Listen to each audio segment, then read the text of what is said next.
This is not a sponsored video.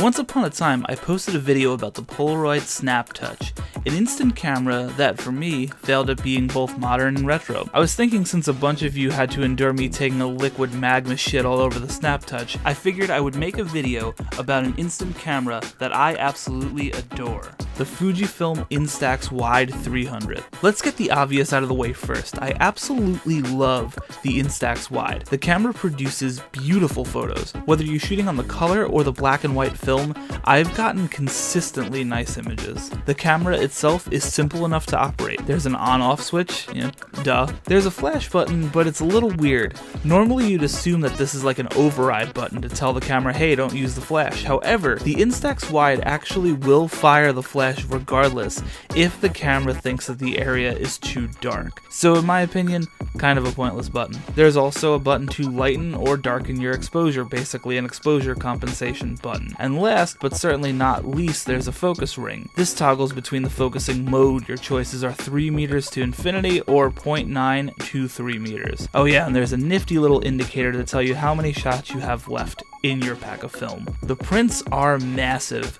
They're wider than a typical Polaroid print, and they're a perfect aspect ratio for capturing wider scenes. Holy shit, I wonder if that's why they named it the Instax Wide. Huh. I've been shooting on the Instax Wide for quite some time now. I've had the camera for about a year and a half. I often bring it around with me to events. When I shot a wedding in Costa Rica, the Instax Wide was fantastic. Not only did I capture some beautiful moments, the photos became amazing gifts for the bride and groom. It's also a great addition to a portrait shoot. The print could be a nice keepsake for a model, or even a nice way to break the ice with someone you've never worked with before. I can't tell you how many times just having that camera has been a conversation starter with someone saying, "Oh wow, that's so cool. It prints photos. Ooh." And I absolutely can't forget to mention how easy it is to load film into this thing. Alright, it's a little tricky to do one-handed while you're standing up in the cold. Maybe your girlfriend needs to help you out a little bit, but the point is, it's still easier than the Polaroid Snap Touch.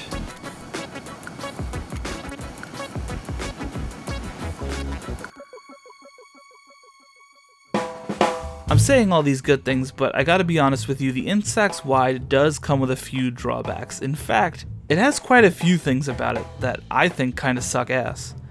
In my opinion, this is not your everyday camera. When film costs between $12 and $20 US for 10 exposures, you'd have to be independently wealthy to blow through these rolls of film quickly. The camera also seems to struggle in certain lighting conditions. Too bright and you'll get black spots in your images. Though I will say this kinda worked out in my favor when I shot the Eclipse last year. These shots are kinda cool. And on the flippity, when things get too dark, you lose all the detail in your shadows. They very quickly dissolve into blobs of darkness.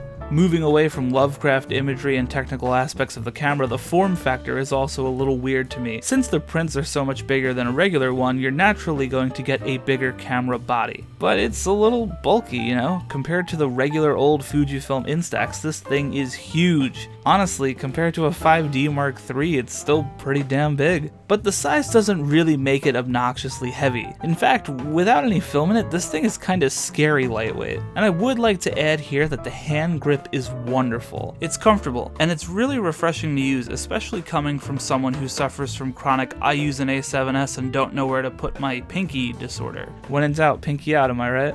The Instax Wide is also quite noisy. Just get a load of this.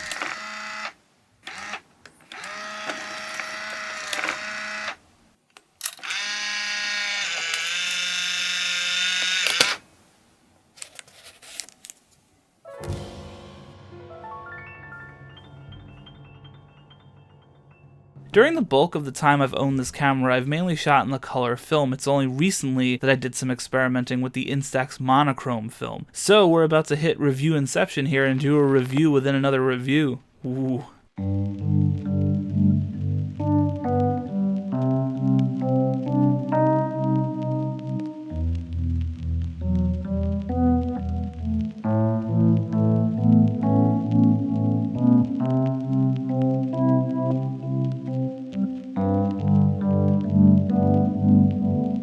ended up going to a waterfall in Connecticut to shoot around the partially frozen town. Water flooded over certain areas, replacing residents' lawns with sheets of ice. It was really insane. But you don't care about ice, do you? You care about the film. The monochrome film is amazing. The prints are so rich, and I think the contrast is significantly better on the monochrome film versus the standard color film. The monochrome film is actually harder to find than the color film, at least in my experience anyway. And unfortunately, it is more expensive, but to me, it's worth every penny.